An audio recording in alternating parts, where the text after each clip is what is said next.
کہ ہمارا رب اللہ ہے پھر اس پر جم جائیں۔ ان پر فرشتوں کا نزول ہوتا ہے، نہ کوئی غم کرو نہ خوف، خوشیاں مناؤ جنت کی جس کا تم سے وعدہ کیا گیا تھا۔ اللہ کی ربوبیت پر اطمینان جب انسان کو ہو جاتا، میرا رب اللہ ہے، ربی اللہ، انسان کے لیے نہ کوئی کھٹکا، نہ کوئی خطرہ، نہ کوئی خوف، نہ کوئی حزن۔ جو کچھ ہو رہا ہے کس کے اذن سے ہو رہا ہے؟ اللہ کے اذن سے۔ اللہ کے اذن کے بغیر پتا تک نہیں ہلتا۔ یہ کوئی اندھا بہرا مادہ نہیں ہے جس سے مجھے کوئی خوف ہو۔ اندھا بھینسا چلا آ رہا ہو اس سے تو ڈرنے کا ہر انسان کو ڈرنا چاہیے، نہ معلوم کس کو ٹکر مار دے۔ لیکن نہیں، اس کائنات کو چلانے والا ایک سمیع و بصیر خدا ہے۔ وہ جو میرا دوست ہے، میرا ولی ہے۔ اللہ ولی الذین آمنوا یخرجہم من الظلمات الی النور۔ اللہ اہل ایمان کا ولی ہے، ساتھی ہے، پشت پناہ ہے، مددگار ہے، حمایتی ہے۔ بتائیے جسے یقین ہو جائے کہ اللہ میرا مددگار، اللہ میرا محافظ، اللہ میرا پشت پناہ، اللہ میرا حمایتی، اس کے لیے کوئی خوف ہوگا؟ اس سے کوئی ڈر ہوگا؟ میں مثال دیا کرتا ہوں ایک بہت سادہ پنجاب کے دیہات کی۔ وہ بڑا چودھری ہے اور کوئی غریب کسان ہے۔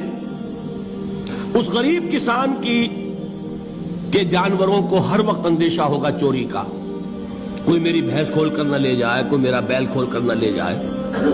لیکن جس کے بارے میں یہ سب کو معلوم ہو کہ وہ جو بڑا چودھری ہے وہ اس کا دوست ہے، اس کی بچیا کو کوئی خوف ہوگا؟ اس کی بھینس پر کوئی ہاتھ ڈالے گا؟ اسے کوئی اندیشہ ہوگا؟ نہیں۔ کیوں؟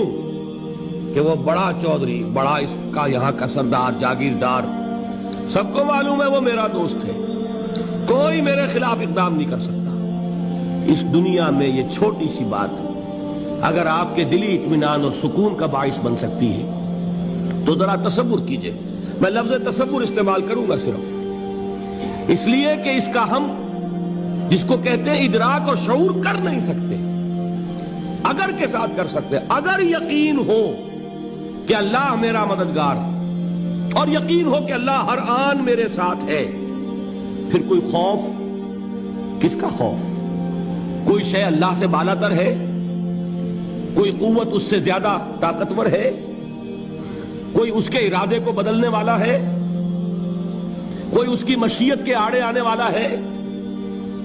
یہی بات ہے جو حضور نے فرمائی۔ یہ ایمان کا حاصل ہے لب لباب، کہ دیکھو اچھی طرح اس بات کو ذہن نشین کر لو، اگر تمام انسان مل کر تمہیں کوئی نقصان پہنچانا چاہے نہیں پہنچا سکتے، مگر جو کچھ اللہ نے لکھ دیا ہو، اور تمام انسان مل کر تمہیں کوئی نفع پہنچانا چاہے نہیں پہنچا سکتے، مگر وہ شے جو اللہ نے طے کر دی۔ آپ پھر میں کہوں گا ذرا طاری کیجئے، اسے فرض کیجئے، اسے سوچئے۔ اگر اس حدیث پر ہمارا دل ٹھکا ہوا ہو تو کسی سے ڈر ہوگا؟ یہ مجھے نقصان نہ پہنچا دے، یہ میری رپورٹ خراب نہ کر دے، یہ میری انکریمنٹ نہ رکوا دے، یہ میرا یہ نہ بگاڑ دے، یہ میرے یہ نقصان نہ پہنچا دے۔ اس کا ڈر، اس کا ڈر، اس کا خوف، اس کی خوشامد، اس کے لیے جا کر طرح طرح سے اپنی عزت نفس کو ذلیل کروانا اس کے سامنے، یہ سب کچھ کیوں کرتا ہے انسان؟ جب سمجھتا ہے کہ اس کے ہاتھ میں میرا کوئی نفع ہے، اس کے ہاتھ میں میرے لیے کوئی ضرر ہے، یہ مجھے کوئی غضب پہنچا سکتا ہے، یہ مجھے کوئی نقصان پہنچا سکتا ہے، یہ میرا کوئی کام بنا سکتا ہے، یہ میری کوئی ضرورت پوری کر سکتا ہے، اسی کا نام شرک ہے۔ جہاں آپ نے یہ سمجھا کہ غیر اللہ کے اندر کوئی طاقت موجود ہے، وہی شرک ہے۔ بتوں سے تجھ کو امیدیں، خدا سے نومیدی، مجھے بتا تو صحیح اور کافری کیا ہے؟ شرک تو یہ ہے جس پر بھی تمہیں یہ خیال ہے، کلمہ ہے یہ کلمہ سوم، لا حول ولا قوت الا باللہ، ذرا اس پر دل کو کبھی اگر آپ تصور کریں، پھر فرض کریں، دل ٹھک جائے اس پر، کوئی طاقت نہیں۔ یہی بات تھی جو شیخ عبد القادر جیلانی رحمۃ اللہ علیہ نے اپنی وصیت میں اپنے بچے سے کہی. 11ویں دینے والے ہیں، لیکن حضرت شیخ عبد القادر جیلانی کی وصیت اور تعلیمات کو کتنے لوگ ہیں جو جانتے ہو؟ یہ جن مقامات تک پہنچے ہیں وہ کس چیز کی بدولت پہنچے ہیں؟ انہوں نے جو پیغام دیا وہ کیا تھا؟ اے میرے بچے، جس طریقے سے قرآن مجید میں حضرت لقمان کی نصیحتیں جو ہے نقل کر دی گئی ہیں، میں یہ عرض کروں گا بالفرض اگر قرآن حضرت عبد القادر جیلانی کے بعد نازل ہوا ہوتا تو شیخ عبد القادر کی یہ نصیحتیں بھی قرآن میں درج ہوتی. اتنی اونچی نصیحتیں ہیں.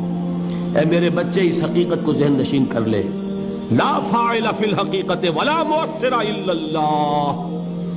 اس کائنات میں نہ کوئی فاعل حقیقی ہے نہ مؤثر حقیقی ہے سوائے اللہ کے. کسی شے میں کوئی تاثیر نہیں اگر اللہ نہ چاہے. آگ جلا نہیں سکتی اگر اللہ نہ چاہے. پانی ڈبو نہیں سکتا اگر اللہ نہ چاہے. زہر ہلاک نہیں کر سکتا اگر اللہ نہ چاہے. کوئی چیز فائدہ نہیں پہنچا سکتی اگر اللہ نہ چاہے. تو در در پہ کیوں سر جھکاتے ہو؟ در در پر کیوں جبیں سائی کرتے ہو؟ سب کے سامنے کیوں ہاتھ پھیلاتے ہو؟ ایک اللہ سے مانگو. ایک اللہ کے سامنے زمین پر اپنی جبین رکھو. لا فاعل فی الحقیقت ولا مؤثر الا اللہ.